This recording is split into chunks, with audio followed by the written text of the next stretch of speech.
Euro 2020, were Italy deserved winners overall in the final, or did England blow it? What's your take? It just kind of could go either way. Yeah. But the mood here in England, and I've been in and around central London, obviously, throughout this tournament, there was positive vibes in the air, but it's deflated. I'm not going to lie. On the train heading in and around London today, there's a real atmosphere of just being nearly men once again and getting even closer, getting to a first ever European Championship final, first major final in 55 years. It felt so close going 1-0 up with Luke Shaw. Was it a case that Italy were better or that England just kind of blew it when push came to shove? I do think it can be both. And I think in this instance, it is. Italy started the tournament, that opening game against Turkey, and they came out and they looked like an Italy team that we had never seen before. The way that Roberto Mancini had them playing, they were able to carry that on through 7 games. And really only against Spain, I would say, did they not look like the better team. Maybe not quite start to finish against England, because England were really, really good in that first half, and Italy didn't have an answer really for the absence of Leonardo Spinazzola at left back. And then Mancini made a change about 10 minutes early in the second half, and everything really changed. And then they looked as good as they had throughout the rest of the tournament. But from beginning to end, I don't think you can really make a case for anybody else. But at the same time, I think England could have made it a little bit more difficult for Italy in that final. And it will sound weird, but I think scoring 2 minutes into the game was actually a bit bad. It was a bit of a problem for England, in the sense that the problem for them this tournament is they've been a little bit too safe. They've been a little bit too defensive, a little bit too hesitant to let some of the amazing attacking talent that they have go forward and do just that and attack. And when you have a 1-goal lead to protect then for 88 minutes, it's even harder to give them that freedom to do that. And so they just kind of sat in a little bit too long, I think. I think around the 60th minute, once the changes started to come for Italy, that was the time for England to change as well. And we saw throughout the tournament, Gareth Southgate, for everything that he did well, and he got so many things right for this England team at Euro 2020, he was very slow to make changes every single time he needed to make one. And it happened again in the final. On the biggest stage, I understand you've got a formula. It works. It has worked. It's gotten you to that point. You don't want to go away from it. But at a certain point, you might have to abandon the plan for a 1-game situation like that. And he just didn't. And so I felt it left the players in a bit of a difficult position there on the field, because as England were getting more and more scared there on the field, Italy were, on the ascent. And by the end of the game, it was England were probably lucky even to get to penalty kicks, in my opinion. Yeah, I agree with that. And I think for Southgate, the feeling I got was maybe he's just kind of been found out in that big game scenario, both in the World Cup semi-final in 2018 and now in the final. Just that lack of big game experience, both from him and his players, where Roberto Mancini had that. And like he said, he made the early changes. Italy kind of weathered the storm early on after Luke Shaw scored and settled into the game. And then Verratti and Jorginho had more and more control in midfield. And Chiesa going off did England a big favour. And like you said, probably helped them extend it through extra time and actually get to penalty kicks. So I think for Southgate, as you said, most of his changes throughout the tournament worked. Bringing in Bukayo Saka was brilliant. Switching to a 3-4-3 against Germany and in certain games worked, and certainly worked in the first half of this game. But I do think that he will rue this as a missed opportunity to be on home soil, have home support. How many opportunities will you get as a manager and a player for that kind of situation? And England's players now will be going away all summer, or for the few weeks they get off, and that really will be in the back of their minds that we've missed a big opportunity. That's the big sense, because I feel like this whole tournament we've talked about, and even the final 4 teams, Spain, Italy, England, and Denmark, there wasn't a lot between those teams. All of those games went to extra time, obviously penalty kicks in 2 of them. It showed how tight the tournament is. So those little fine margins made a difference. And I do have an issue with the penalty takers.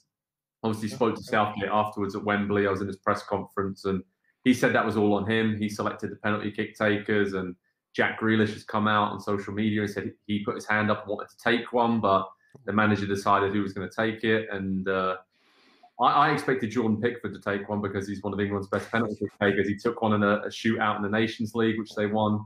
against Switzerland last year or year before. And I think he maybe overthought it, bringing on Rashford and Sancho with a minute or so to go of extra time.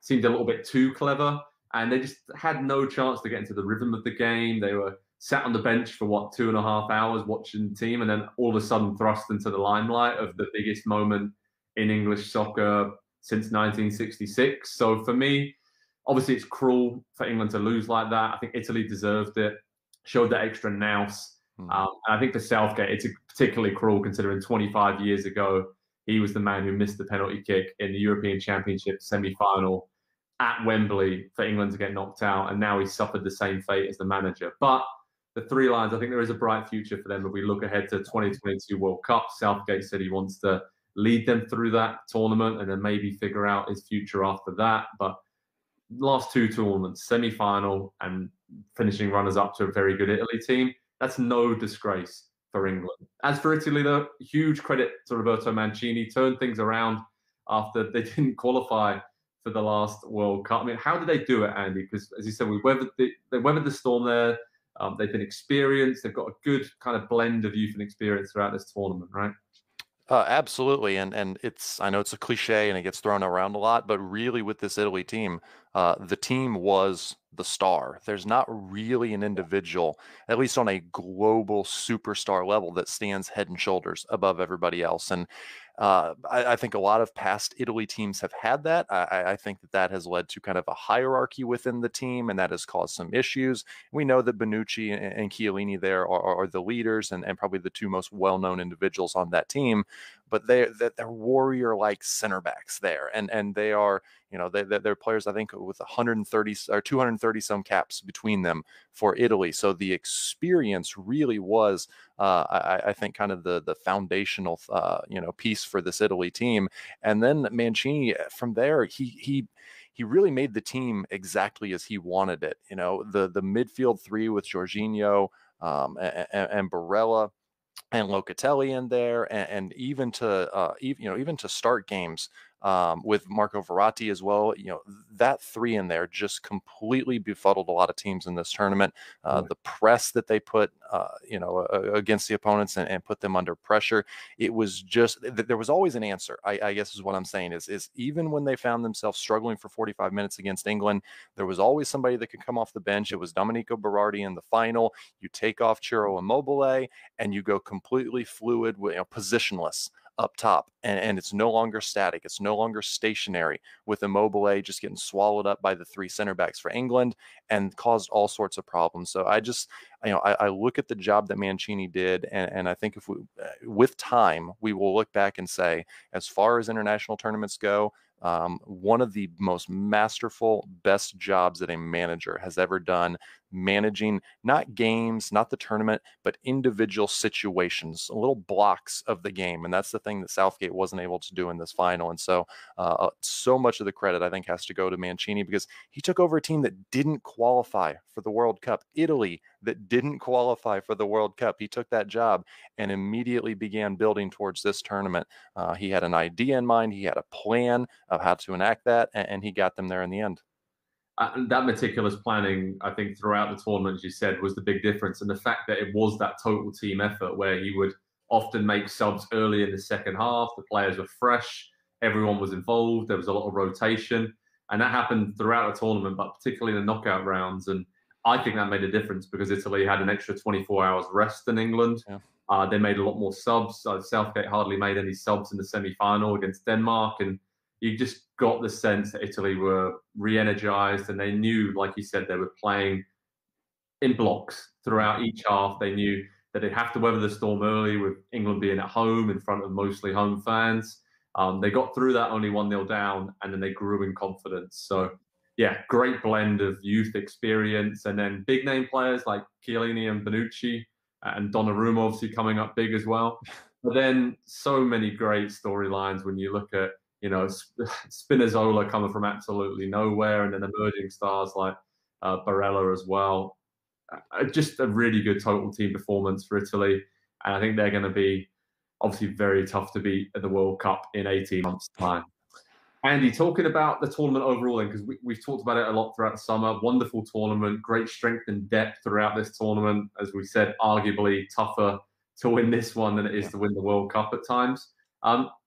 Any teams or players or managers that really stood out for you? I mean, when you look at your, player of the tournament, because we always do this, right? End of tournament selections. Yeah, I mean, Donnarumma, player of the tournament. I know he got the award and everything. Three penalty shootouts that he was victorious in, or was it just two in the tournament? Either way, I mean, he was. It feels like he's been around forever, doesn't it? Yeah. Because he was starting games at 17 years old for AC Milan, and I think he's 23, 24 now, and he is just finally coming into some of those prime years as a goalkeeper. So he was obviously fantastic. He made the 3 straight saves against, admittedly not the best penalty kicks that you'll ever see in the shootout. At center back, I thought Simon Kjaer for Denmark was just absolutely fantastic on the field, but then everything that surrounded that Denmark team and the way that he was the captain and the leader for that group. Spinazzola at left back definitely gets the shout there for me.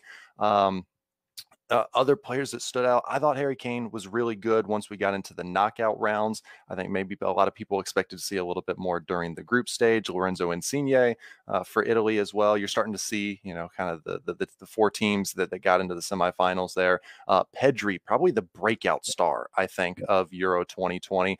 It's hard to say a breakout star when you play for Barcelona already, but he's not that name recognition that you would expect for a future building block, foundational star for Barcelona. He's going to be that, and so it's kind of good timing for them, probably with Messi coming up to the end of his career. So those are just a few names that really stick out, and players that had very strong individual performances. And again, I think every player I named there was in the semifinals. So great individual performances got their teams deep in the tournament. Definitely. And Denmark, a special shout out to them. As we said, I think they were the team of the tournament, everyone's favourite second team, to do what they did to get to the semi-finals and take England all the way to extra time after, what happened with Christian Eriksen early in their first game. Remarkable resilience and character that they showed throughout that tournament. Special shout out to Raheem Sterling as well. Yes. For England. I thought he was sensational and had a lot of criticism heading into this tournament, but really put the team on his back, scored big goals. And even in the final, he was the one player that Italy were really, really scared about, were doubling up on throughout. So, yeah, that was that. Euro 2020, obviously we learned that like Italy, England, Spain are back, and they will be back with a vengeance, I think, for the World Cup in 2022 in Qatar, which is just 18 months away, would you believe? So we'll be seeing them very, very soon if they all qualify, and I think they all will, based on what we've seen. But even the likes of Belgium and France and Germany, somewhat transitional, but they're up there as well. But Italy, congratulations, Euro 2020 champions, deserved winners. What a tournament, Andy. We've loved it. And on Pro Soccer Talk at NBCSports.com, you can see all the latest reaction, analysis, videos, everything around that tournament. We have you covered on Pro Soccer Talk.